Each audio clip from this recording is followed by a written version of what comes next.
Our first discussion item is intellectual freedom and legislative update from lovely Brittany Jacobs. Thank you. This I will hope be it's a very. good stuff. What's that? Is it good stuff? Yeah, sure. Great. Sure. Sure. I can spin anything. This will be a real brief overview of intellectual freedom and the 91st General Assembly. There is a much more conclusive hour-long session that I've given to the Iowa League of Cities and to a few local groups covering intellectual freedom, particularly as it pertains to America 250. And I'm happy to schedule time to give you that full presentation if you'd like, or submit it in writing, but this will be a very brief overview of that. So this is the year that we celebrate America 250 years since the Declaration of Independence. And the premise of this idea was that we were going to start this experiment on government that was by and for the people, regardless of nobility or your birth family or any kind of royal lineage. So the common person, the common man at the time, could be a lawmaker, and one of the cornerstones to the concept of a government that was by and for the people was that the people who were running for those seats of government to be lawmakers had to be literate, and they had to have a solid understanding of how things worked. And so from fairly early on, America adopted what was a European idea of a library. In Europe at the time, most libraries were private in nature. And we started moving toward a public model. Benjamin Franklin started the first private library in America in the 1700s out in Philadelphia. Our private library started in 1850 something. I can't remember what. They called it the Burlington 1868. 68, thank you. It was the Burlington Public Library, but it was private. You had to pay a subscription fee of $10, and if you wanted to take anything home, you had to pay an additional fee. And at the time, globally speaking, only about 20% of the people on the planet could read. And so this idea of a library becoming public in nature and that anybody can access it was really a shove to get more people literate so that we have more people participating in the system. And next week, I'll give another highlight, but 141 years ago, on May 18th, 1885, the city of Burlington put a vote to the people to move our private library that Crapo and Grimes had started and move it to become a public library that was tax-based. It passed with a fairly wide margin, and this was local government's provision to ensure that the residents of their communities could become literate and have that solid understanding of how things worked. And tightly woven into all of that is this idea of intellectual freedom, and that every citizen has a right to seek and receive information from all points of view without restriction. And this points back to the First Amendment, which was ratified in 1791, and it reads, "Congress shall make no law respecting an establishment of religion, or prohibiting the free exercise thereof, or abridging the freedom of speech, or of the press, or of the right of the people peacefully to assemble and to petition the government for a redress of grievances." That was 1791. So when we became a free public library in 1885, we were held to that First Amendment. The Iowa Library Association and the American Library Association drafted documents that further ratified those ideas of protecting the ability for people to seek and receive information. And then to kind of tie that over into the General Assembly and the legislative update, this year on May 3rd, they called Sine Die, which is the official and formal closure of session. This was the 91st General Assembly. We run biannual assemblies because in 1969, yes, lawmaking became so complex in Iowa that we needed to stretch it out into a 2-year session. So prior to that, the territory of Iowa General Assembly, it ran from 1838 to 1846, and then 1846 to current day is how we've been running as the state of Iowa. Starting in 1969, we went to that 2-year model. So this May 3rd closed out the second year of that biennial 91st General Assembly, which means next January, we kind of start with a fresh slate, whereas this January, things from the previous year did carry over. So we'll get a fresh slate. There were nearly 1,000 bills introduced since January to May 3rd when it closed out, and 151 of those made it through the House and the Senate for a final signature on the governor's desk. Now, to narrow it in on the public library, of those nearly 1,000 bills, 9 of them were library-specific, and we saw all of them introduced in that first funnel. So you can see them on the left-hand side there. The Iowa legislature is chunked into 3 funnel states. The first funnel, and bills introduced in that first funnel have to go through a certain amount of progress in order to continue on to the second funnel. So we had 3 bills that made it past that first funnel deadline of February 20th, and then none of those 3 bills made it past the second funnel. So sigh of relief. And while a lot of these were pretty anti-library in nature, it did offer us some incredible opportunities to have conversations about how local governments are run, how libraries are funded, and what laws and regulations libraries are held to as far as the collections and the programs that we offer. On March 24th, past that second funnel deadline, we saw a city Board of Health bill get amended to become a library bill. It was truly a 4-line city Board of Health bill that was amended with a 2-page library-specific amendment that basically included everything from the first 9 bills that were introduced at the beginning of the session. It was then further amended on March 31st to change a little bit of the language that the First Amendment had seen. That bill was technically alive until they called Sine Die, and on March 3rd, May 3rd, I breathed a huge sigh of relief because it didn't pass. But I make mention of this because we will see this come back again in January. There are enough legislators running unopposed who were behind some of these bills, so we will see it again. But like I mentioned, these bills brought up a lot of really great talking points for us to sit down with local people in Burlington and in Des Moines with representatives from across the state about how libraries are run and how we are funded, which leads me into the bill that did get passed that will impact the Burlington Public Library, and that was Senate File 2472. This is a property tax bill that was passed in nearly the 38th hour of the marathon final session. So to get everything completed, because they had gone into overtime, this was supposed to be 100 days of session, and they went over to just about 110 days. The last session ran 38 hours, and one of the things that they did complete was Senate File 2472, which does impact some of the House File 718 impacts that were passed 3 years ago, the first major property tax rehaul. The most significant component of this bill is that it puts a hard 2% cap on the new consolidated general fund levy. Libraries prior to House File 718 had an external mechanism to fund themselves through the library levy, which was a locally voted on option.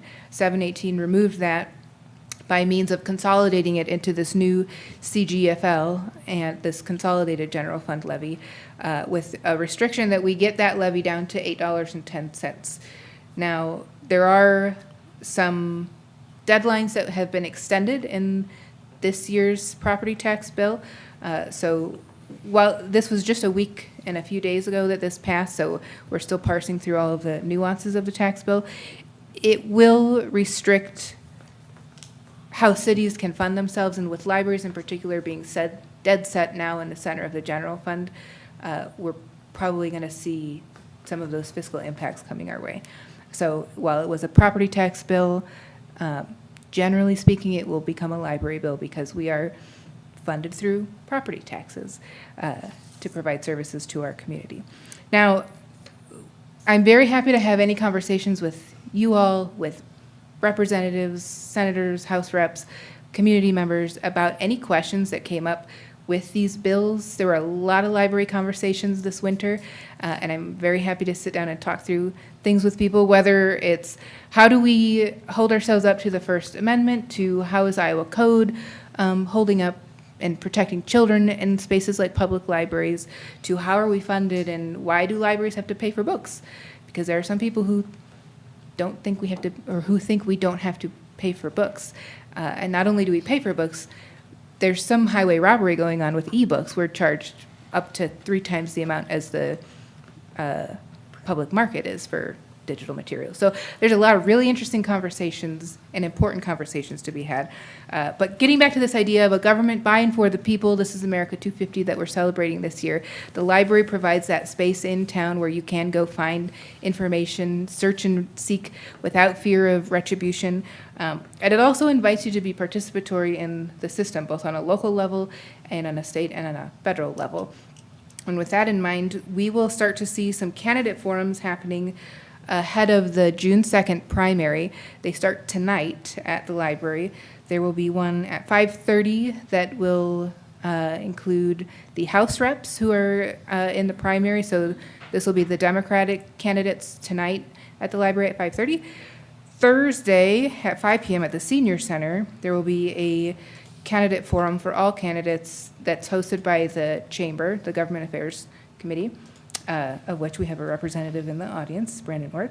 And then on May 20th at the library, again, there will be another candidate forum for county supervisors. And that will be the Republicans because there are more Republicans running than spots available. So please keep an eye out for ways to participate and get our community members to participate in this process, because we've got 250 years under our belt, and to ensure that we've got another 250, it is predicated on this idea that we all are literate, we have an idea of how things work and how they are run, and we are participating in that system. So if you have any questions about library policy, I know Chad has a little bit more information on city-specific things that passed this year. There were a couple bills that did make it through, some that didn't, that we might see again in January, similar to some of these library things. So if you want to elaborate a bit. Yeah. Are you done? Or I'm- good? Yeah. Any Okay. questions And- before I sit down? Yeah, does anybody have any questions right now? Nope, but I'll echo your mantra that literacy matters. Yep, absolutely. Thank you. Thank you, Brian. Thanks, Brittany. So I don't have an exhaustive report, just a couple of things that I wanted to touch on regarding the property tax reform legislation, which, as Brittany said, we're still kind of going through. And actually, on a couple of things, we're seeing some mixed messages between what we're seeing in the bill, or what you can read in the bill, and some of the strikeouts, and what we're seeing from the League of Cities. So again, it's only been about a week or so, but a couple of things. So the 2% cap is on that combined general fund levy, not employee benefits or insurance or debt service, which thankfully, because some of those things grow even beyond our ability to control.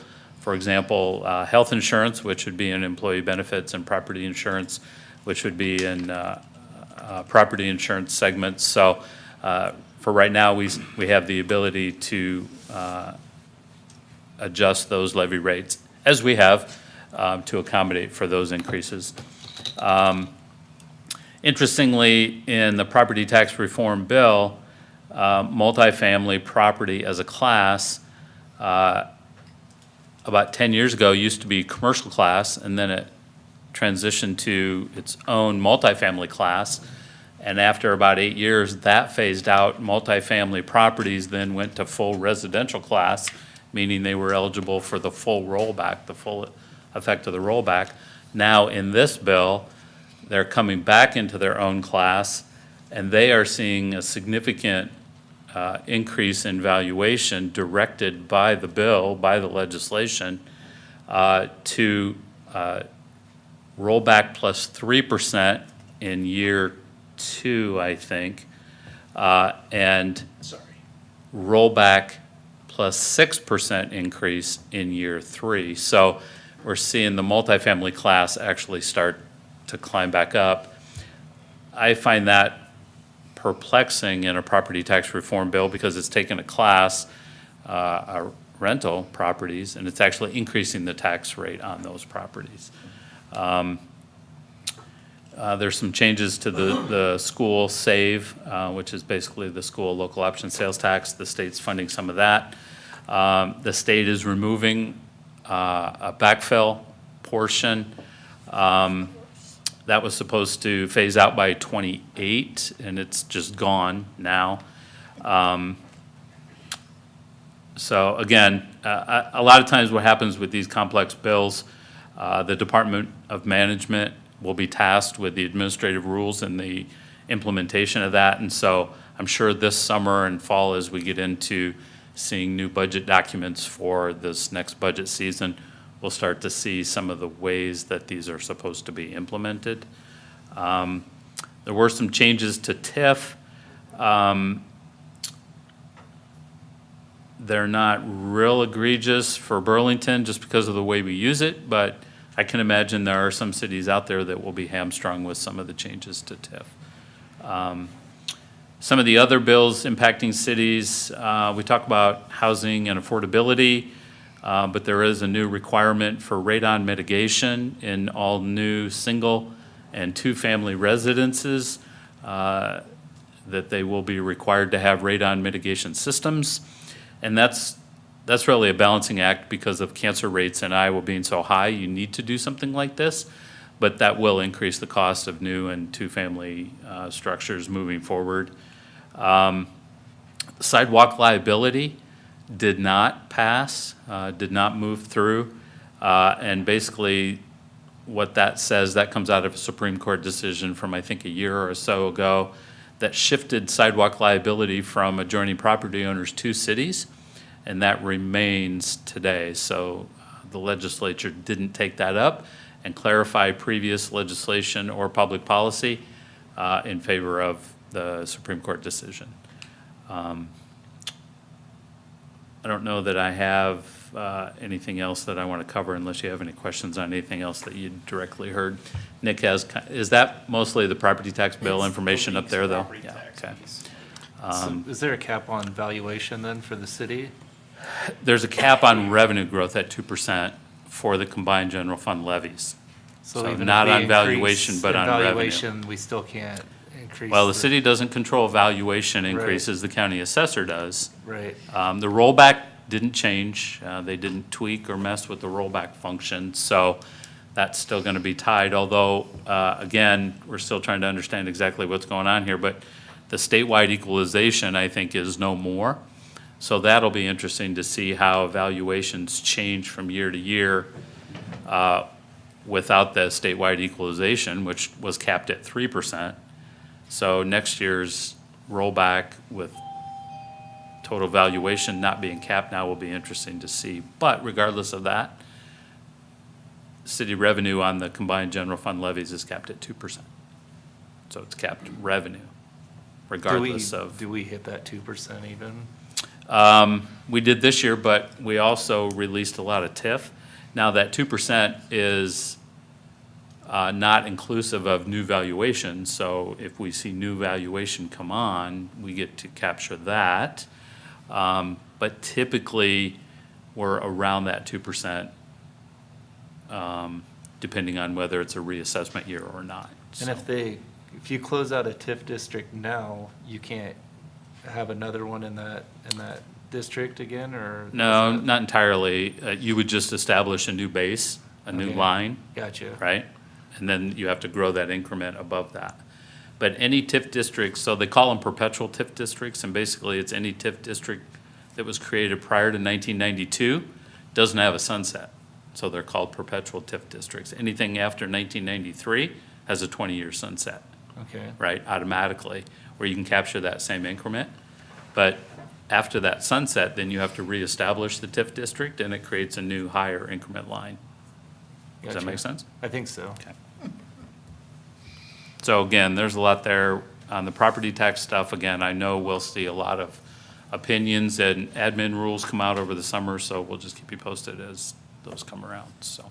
Yeah, I was asking about the TIF. I don't think it'll necessarily impact Burlington the way it will some of our neighbors, but they Right. have whole communities that's like one big entire TIF district. Yeah, but some of that's gonna depend on whether it's a perpetual or, Yeah. a well, 20-year I think what TIF. I was told is it's getting closed out and then they don't have a chance. you won't have the increment to capture any TIF on. And in Yeah. slow-growing, where that matters is in slow-growing communities like Southeast Iowa, right? You have your fast-growing communities like those in the Golden Circle, you can create increment pretty quickly. In a couple, 3 years, you've got increment to be able to capture for projects. Here, if we're growing at 1.5%, it's gonna take us a decade to get any increment to be able to use for projects. Gotcha. That's how it It's matters. stifling growth. Right. Okay. Well, it doesn't let you capture the growth, so. Okay, Any other that's a lot in questions? a short period of time, but Yeah, no, thank you. Any other? No? Okay. I'm still reading Right. Yeah. Taylor Collins' last Sendai report. yeah, that was lengthy too. Jeez. All right, next up we have board and commission reports. Did you have anything? Yeah, Friday, met at the fire department again with our strategic plan committee. Very enlightening, a lot of energy there. And I gotta commend the chief, he's doing a fine job leading that, and I don't think he's overly experienced in it, but you wouldn't know it by the way that the way that it's going, so I'm real happy with that. I'm looking forward to the next meeting.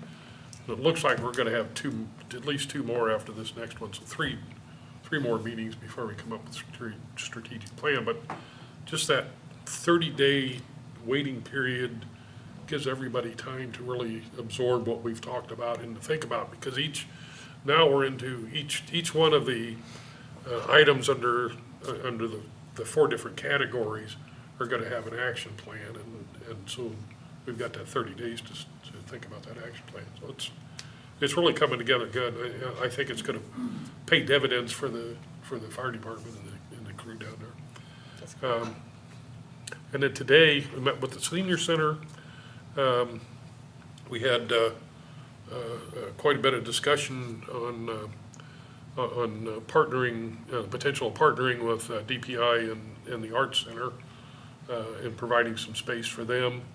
But we also talked about, we're starting to see an increase in revenues. We've got a new board president and vice president and secretary, and they're kind of going a little bit of a different direction from what Dallas was going, and we're doing more self-promoting, and so we're starting to see some increases in income. And we talked today about going to the different medias and trying to get them to help us let the public know what we actually do Right. at the senior Yeah. center. And I've been on the board for a little over a year, and I'm still not 100% certain what they do down there, but it's just the idea of becoming a member and all of that is it's been beneficial and that. And the other thing, the big increase we've had is in pop cans, and a lot of people have heard that's how we get some of our funding, and it's last week I took 20 bags to the drop it, and it was $135. So Wow. Right. is what they got out of it. So That's awesome. if you've got any cans or bottles and you need them taken care of, just give the senior center a call. Very good. That's Thank you. about it. Awesome, good to hear. Okay, do you have any? And nothing from BRE right now? Okay, great. And I have a meeting tomorrow, so I don't have anything else right now. We have a couple appointments. Let me get back to that. For the Civil Service Commission and Low Rent Housing Agency. For the Civil Service Commission, Mary Saxon's term expires, and she's expressed interest in reappointing her to a new 4-year term. For the Low Rent Housing Agency, Samantha Ripple's term expires, and she's also expressed interest in serving. So reappointing her, we'll consider reappointing her to a new 2-year term. And for the same agency, Jerry Johnson's term will expire, and he has requested to be reappointed for another 2-year term. So that's great. Thank you guys for being on those commissions and agencies. That's really great. For the regular proposed consent agenda, we will have a 100th anniversary of Camp Eastman. Do to be accepted by Bill L. or Boy Scouts. And got quite a few proclamations next week. Preservation Month, Historic Preservation Month. And also the Emergency Medical Services Week. On the Preservation Month, Yeah. it'll be either Eric Tisland or Okay. Angela Andon, I think, accepting that. Okay, great, thank you.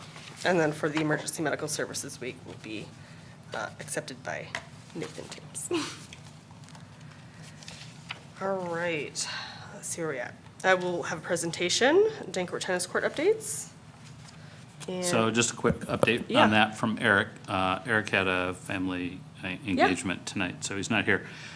He said there will be a check presented to the city for the fence and ADA sidewalk upgrades at Dancourt for the tennis courts from the USTA, the Missouri Valley chapter. So there'll be a quick photo op as they present that check, probably to Eric and/or Ryan Awesome. Monday.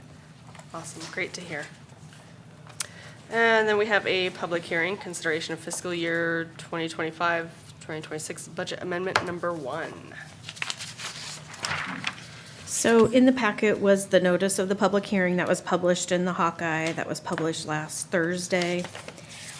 And then I also handed you out a sheet that's showing you the increases and the increases in revenues and increases in expenditures that I'm proposing for the amendment. I'll just quickly go through them. If anybody has any questions, you can interrupt me. License and permits, we're seeing more building permits come in this year, so we're going to increase that revenue. Nuisance collections are up.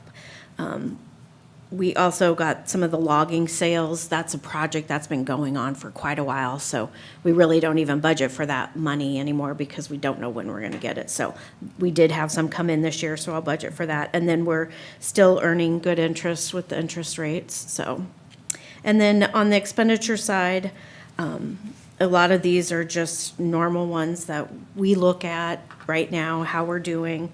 Public safety for fire, we've had a little more training. Refunds are ambulance refunds, so that's really not an expense. I mean, it's an expense in our books, but not to the city. We're just refunding overpayments for ambulance. And then medical supplies.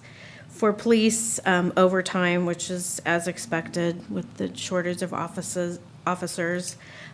We've had some building repairs. I know they had the elevator, I think was one of the largest repairs. And then the traffic safety equipment, that was a grant funded, but I do have to increase the expenditure side, even though we got the revenue on the other side. Building code, we've had a lot more expenses for the nuisances. Animal control, they've had some also building repairs and increase in janitor supplies. Public works, general, that's basically, they've also had some repairs on their building, also some consulting and equipment that we purchased. Culture and rec, port and auditorium, I think that's, we had awning and roof and. AC units. Oh, the AC units that went down, so some of those expenses that came through. That also includes the library boiler that was approved, but wasn't in the budget, and the bookmobile. That got expensed this year, so again, that was not paid for by the city funds, it was a donation, but it was expensed through our books. General government, that's things that are kind of happening right here, city hall repairs.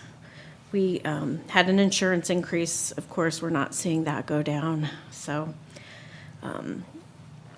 Computer services and then refunds.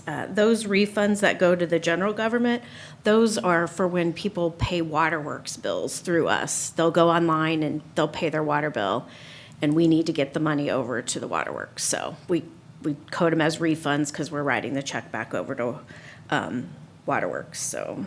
And then debt service fees, I put that in because I was, hopefully we might be bonding in May or June, but if we don't, we won't have those expenses. But just in case it does go through in June, I wanted to get some funds in there, so. Does anybody have any questions of the budget amendment? Any questions? I don't think so. Okay. I think we're good. Thank you very much. Yeah, thanks for responding to my question, Stephanie. All right. Next, we have a public hearing for consideration of sale of property locally known as 417 South Garfield Avenue, City of Burlington, Iowa, with conditions. Are we gonna? So I have a report here from Eric as well. The city recently rescinded the sale on this property a couple of meetings ago.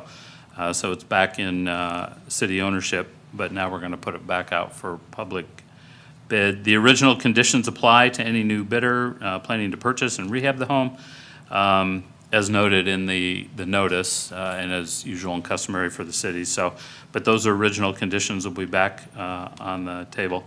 There currently is one bid in the amount of $5,000 from Plowman Properties LLC for purchase and rehab of the home. So by next week, I guess we'll see if we get any additional. And then, of course, that's one of those auction situations, if anybody's here at the time that you take those bids during the public hearing. So. Yep. All right, great. And I'm assuming the previous temporary owner will not be eligible? Not eligible. Great. Okay, public hearing for consideration of plans and specifications for the 2026 Burlington Fire Station number 3. I don't know if we're gonna talk about that at all, or wait. I don't know, do you have an update? I just No. have a couple of comments, but. No real update other than the bid packages, which there are 7, were released last week. We have a pre-bid meeting tomorrow scheduled here in the council chambers at 1:30, and that'll be facilitated by Canco. But no, those bid packages that have been released for the public consumption and out on the open market, they're out there for everybody to view, and that's, I suppose, what we'll be discussing next week. All right, great, thank you. Solicitation of bids has been adequately posted in the appropriate rooms in the Iowa League of Cities. And as Chief noted, there's a pre-bid meeting tomorrow for those that have interest but have questions, so. All right, great. Any other comments or, okay. Number 6, we have a public hearing consideration of plans and specifications for the 2026 Seal Coat Streets project. So we will, this is a map showing the planned fiscal year '26 Seal Coat project. Let me try and zoom in here. We have Burlington Avenue off of Agency Street. It's a seal coat road that saw a lot of traffic when Agency Street was being constructed. It's in pretty rough repair. And then we have, this is Maple and then May Street, May Avenue, I should say. Those 2 are on the list. And then we have a larger portion down off of south of Harrison, Hedge Dunham. It's kind of cleanup work from the sewer separation work that we were doing in that area. So we didn't get to accomplish the full roadway width as far as trying to make that all better. So this seal coat project will help improve some of those areas. So I have the plans here.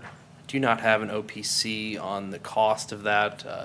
We have $400,000 budgeted out of road use tax funds to pay for it for fiscal year '26.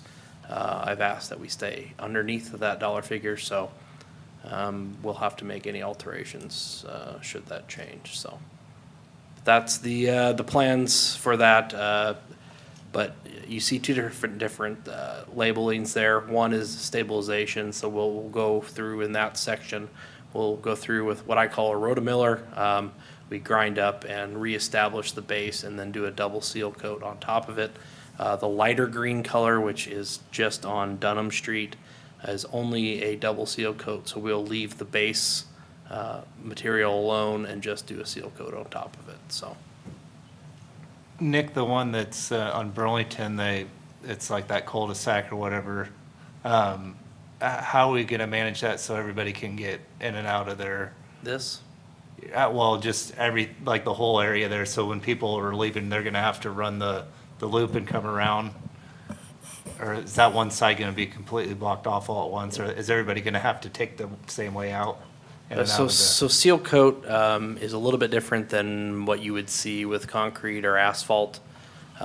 So when the operation comes in for the stabilization portion of it, we will ask that cars are not parked there. After that period of time, there will probably a little bit where the vehicles can drive on it. And then they will tack it. They'll put tack material down. We've always found it best that the material sticks better when there's no traffic on it for 24 hours. Obviously, that's hard to enforce at times, especially when people live there. But for through traffic, we would probably close it down. And then once the top coating is put on there, cars can drive pretty immediately. So the downtime is going to be pretty minimal for seal coat type work. But obviously, when you get contractors in there, we know that people have to get in and out. So the traffic control is not something that I really have in front of me. Some of it's contractor dependent. They know they have to have traffic control done whilst doing the project. Okay, thank you. Any other questions? Okay. Number 7, we have a resolution approving memorandum of understanding between the City of Burlington and Kinetic Broadband for locating services. Oh, didn't you skip Sunnyside?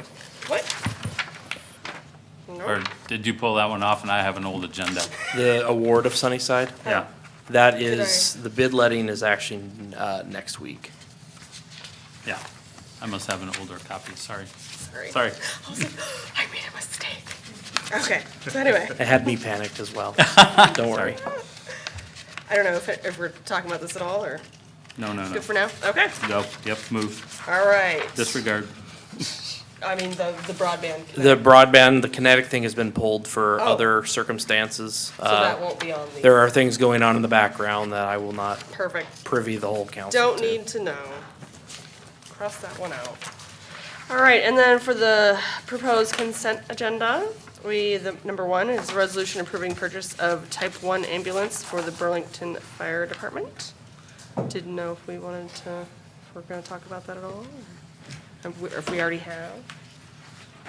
I mean, it's in our budget, I assume. It's, yeah, sorry.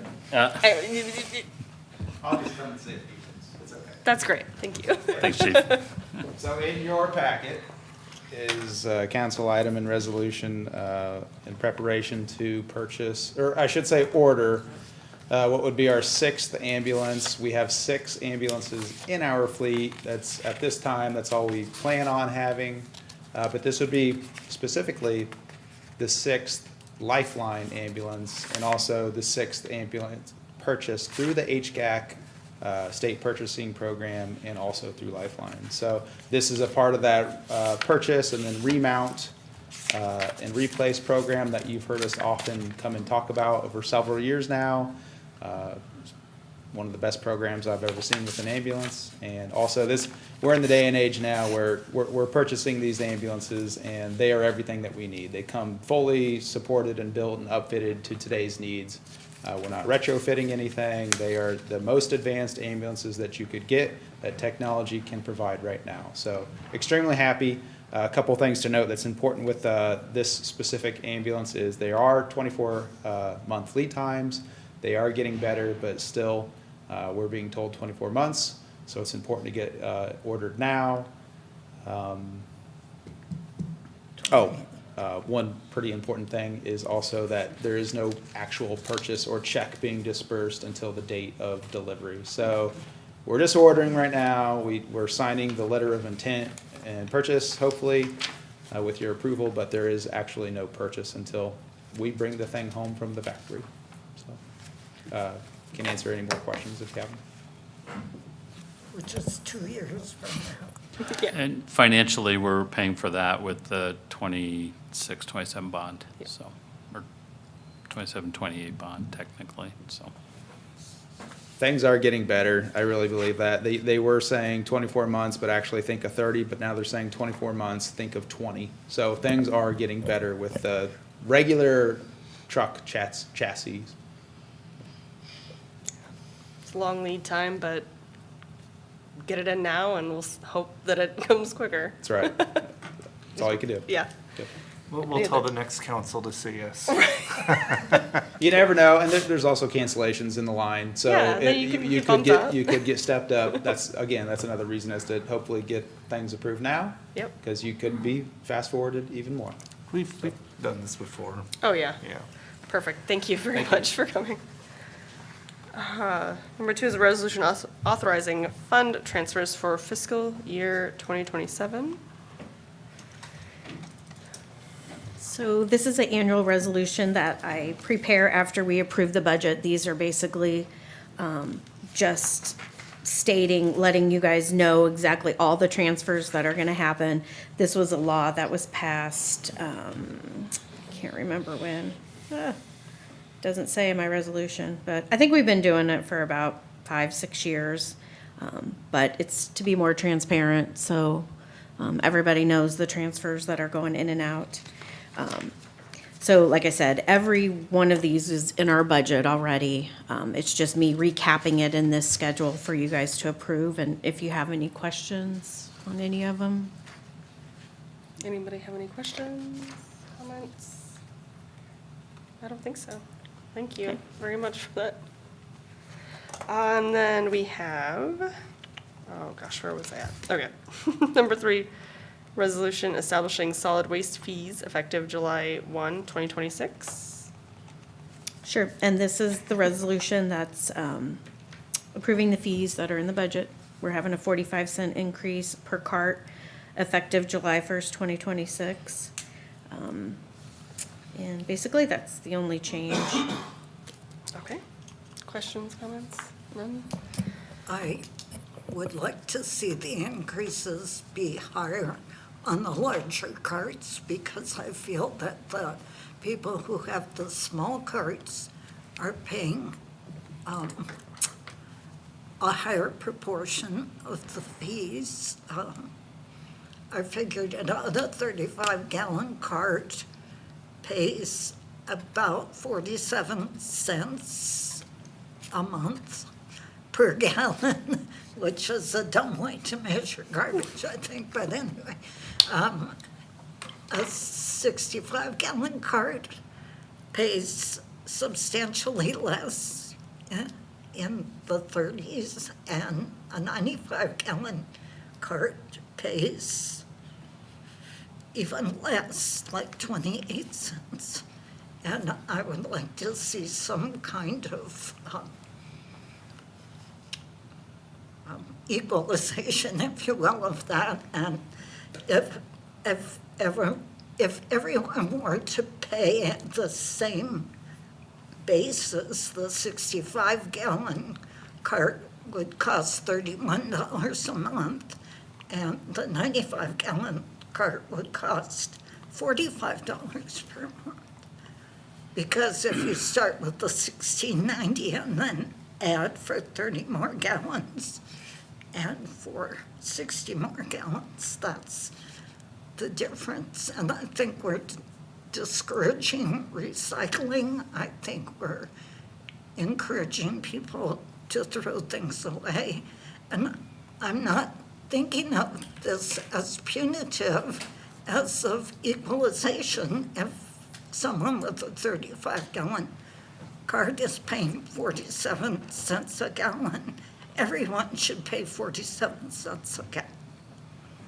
Okay, I have a family of 5 with one of them in diapers, so I mean, like, I need that 95-gallon cart, but I think looking at it as a price per gallon is a little flawed. You're actually paying for the fact that they're coming to your house to pick it up, and I understand. that's the most part, the big part of the fee, and then the gallons is just, you know, a difference in size, but Okay, so But you're then gonna get- everybody should be paying proportionally, I think.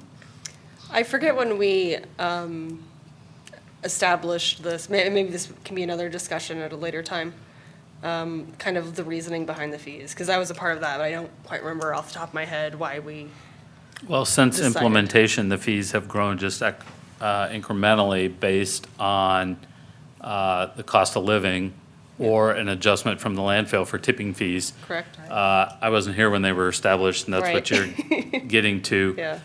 But their increases have been tied to either cost of living or Yeah. landfill tipping fees. Ms. Kay is not wrong in terms of trying to incentivize recycling, but in my opinion, the inherent part of the program needs to be restructured in the recycling side of things. Because that's not the most convenient system out there I- that we have right now. It's Correct. cumbersome as It is well, cumbersome. right? So, I It's not certainly single agree stream, with but- that, and I wanted to bring it up because I feel like the incentive is still here to discourage the thing we want to try to work toward. And I feel like we need to, why add 45 cents per cart when the small cart already has the highest fee? And that's just, well, per gallon, right? Per gallon. yeah. Could we, And, you know, just to clarify my comment, Yeah. I think our recycling system today is efficient, but there are far more efficient systems out there. It's And pretty we know easy that- to just put things out on the curb in a green bin, and you put plastic here and tin here and paper here, and you're done.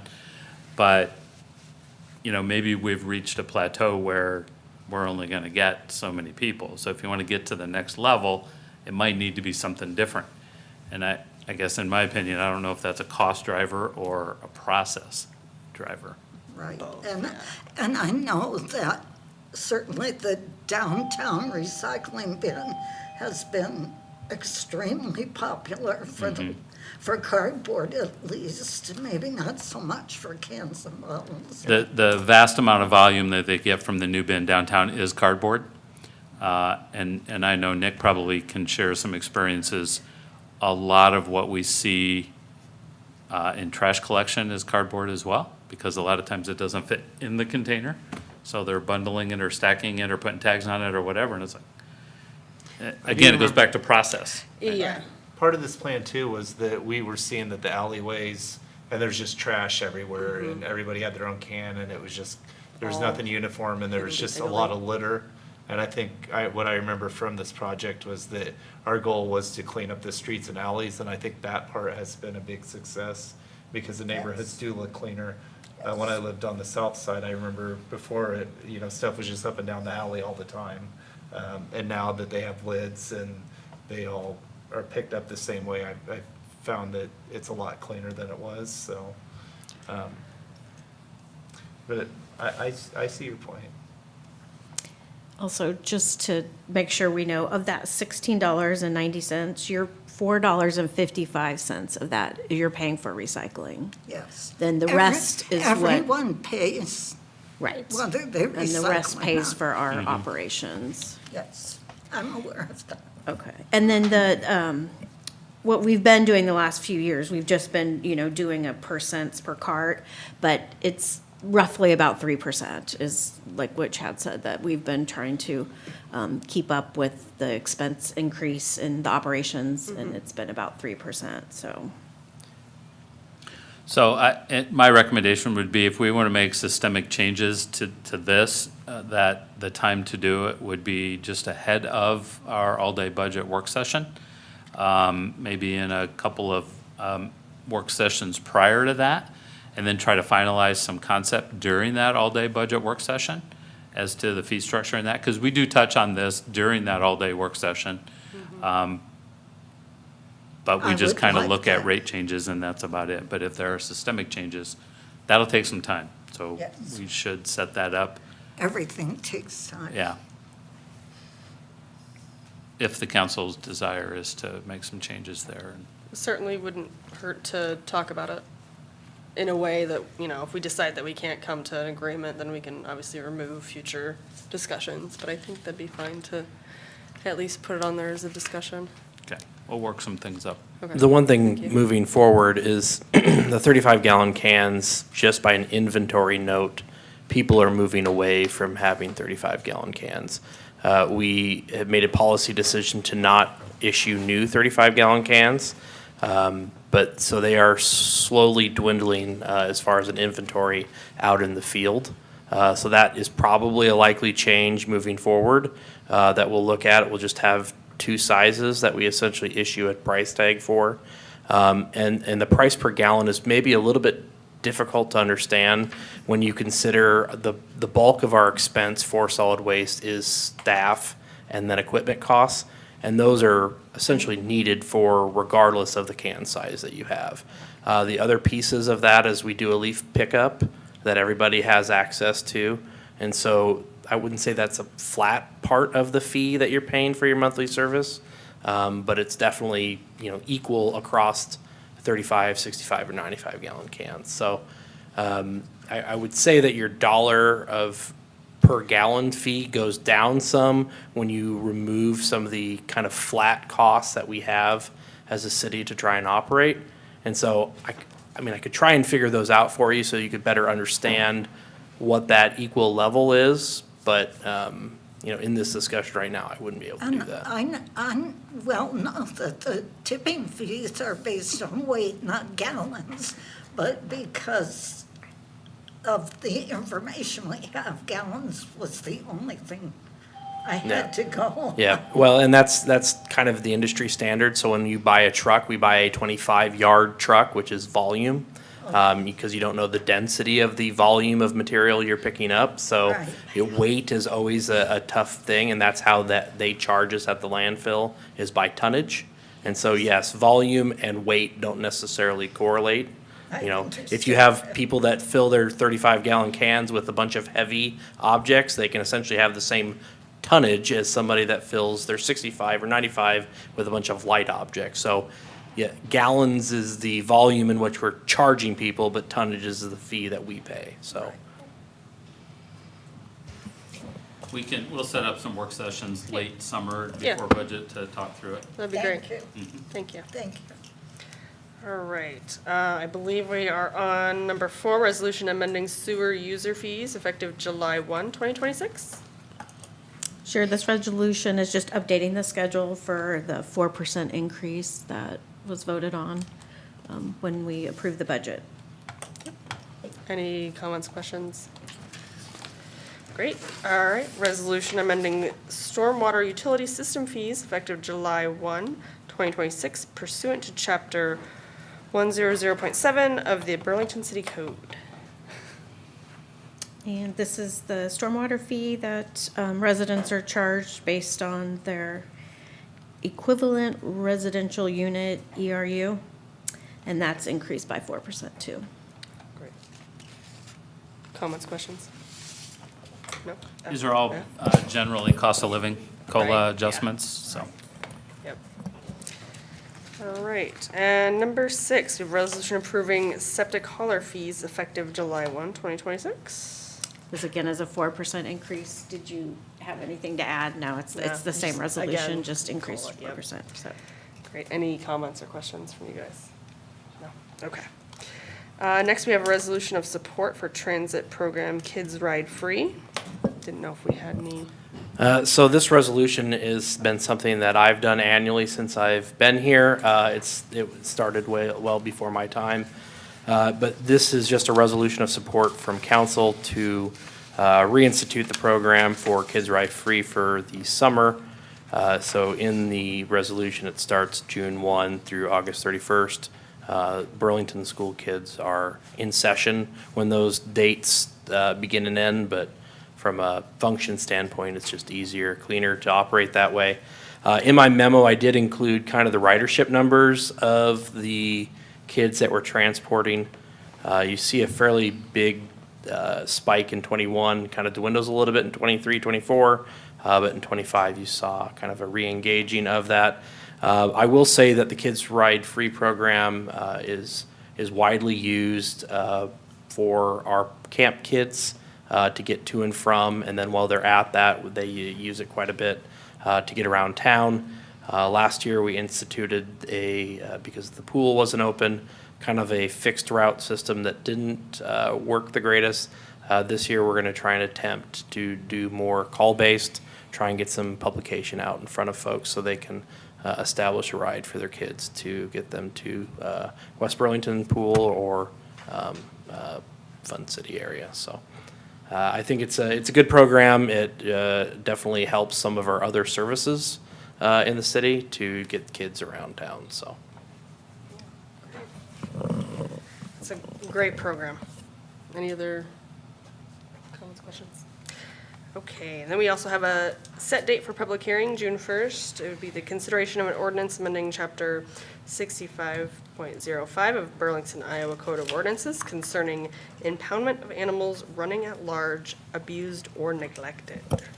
So this ordinance, excuse me, and on June 1st, we can go into it in more detail during the public hearing, but as we work through the animal control issues and situations that we have, and council knows that I'm working with the Des Moines County Humane Society on some of these issues up to and including transition of the facility. But one of the things that came out of that discussion is, what do we do with folks that don't claim their animal or something like that? And so we've come up with this ordinance amendment and working with our city attorney, who incidentally is also the city attorney for the city of West Burlington. And so Burlington, West Burlington will be considering this ordinance at the same time and at the same level, so that we have consistent policy and policy enforcement across both communities. But basically, the change is that any animal owner who causes the necessary and legal boarding of an animal at public expense due to permitting the animal to run at large or due to proven abuse or neglect of said animal commits a municipal infraction.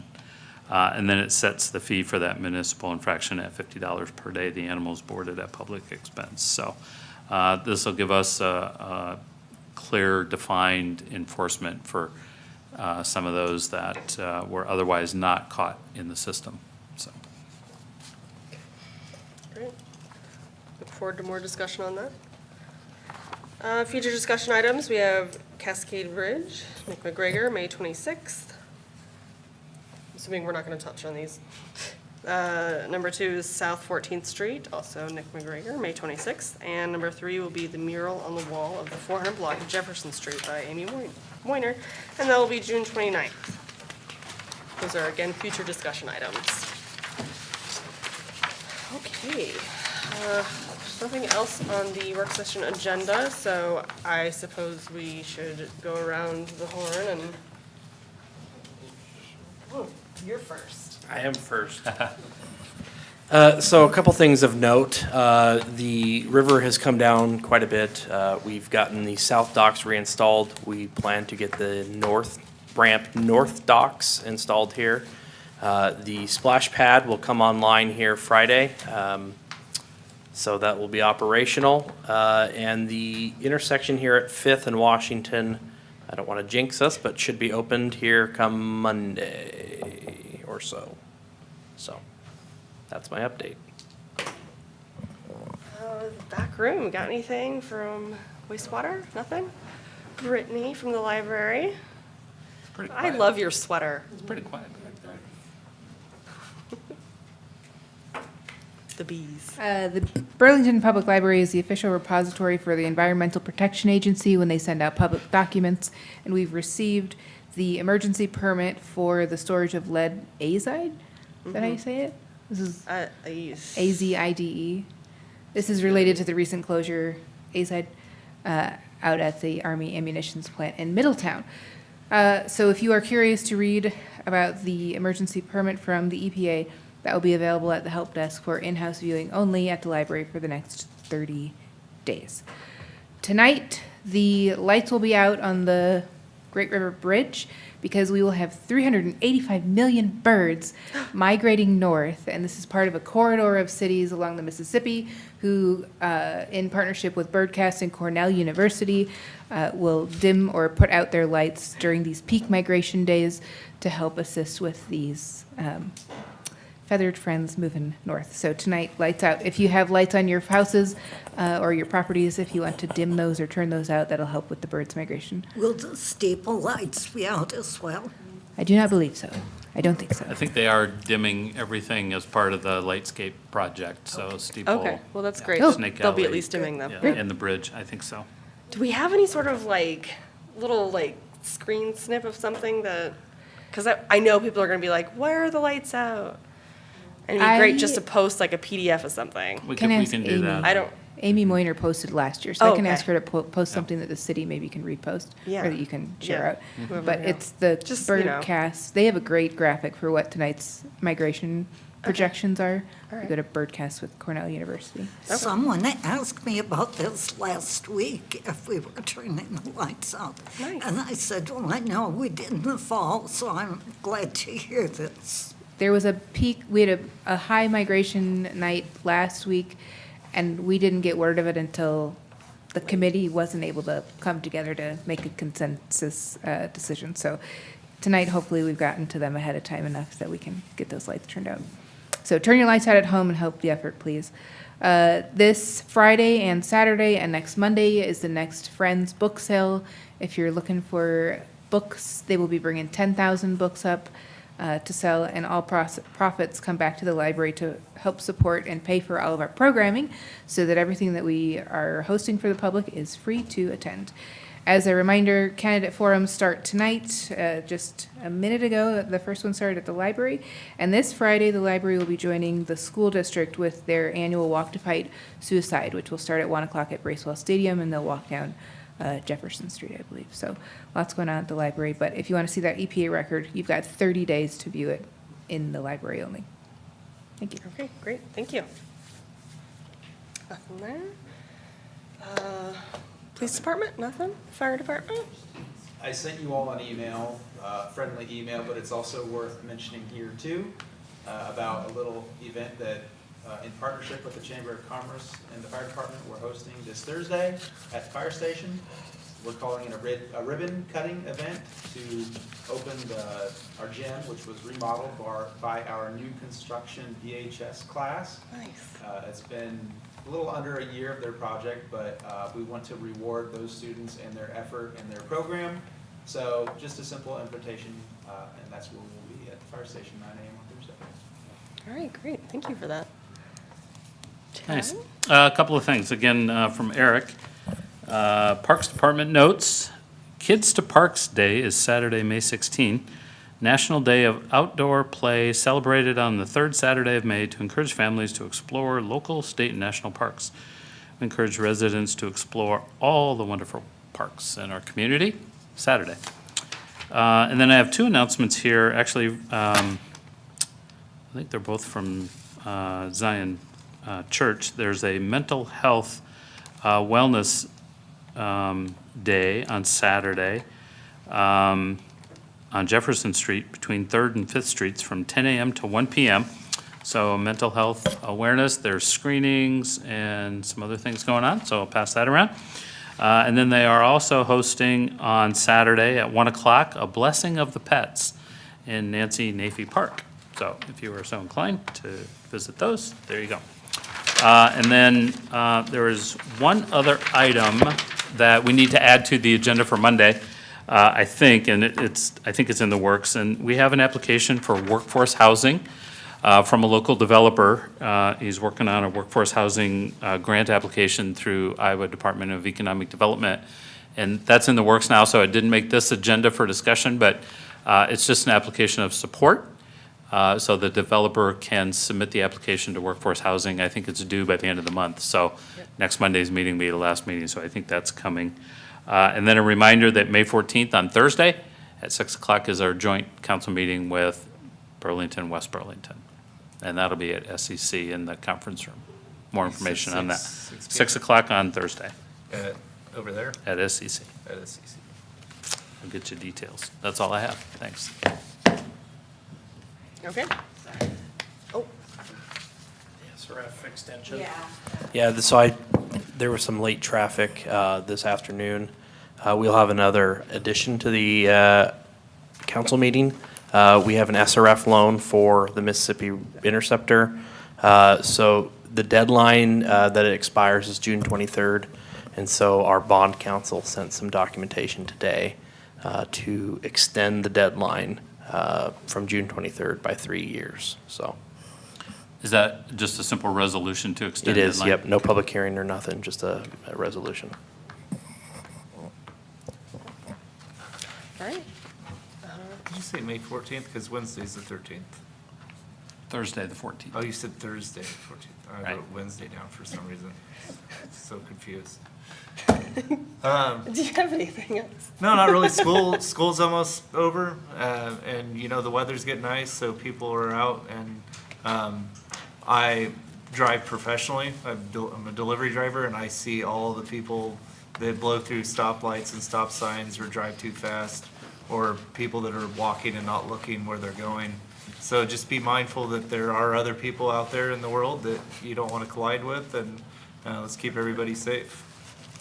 All right, great. Kay, you have anything? No. Okay. Tim? Nothing more. Tonight? I just wanted to remind you guys that May 13th is the city council talk, second Wednesday. This time, it's going to be you and Robert. Yep. Yep, The dynamic duo. Yep. We got this. you got it? 9 a.m. Awesome, perfect. We're gonna talk about Ragbide the whole time. And maybe some Cascade Bridge? We'll sprinkle it in there. All right. Maybe. Sounds good. Okay, with that being said.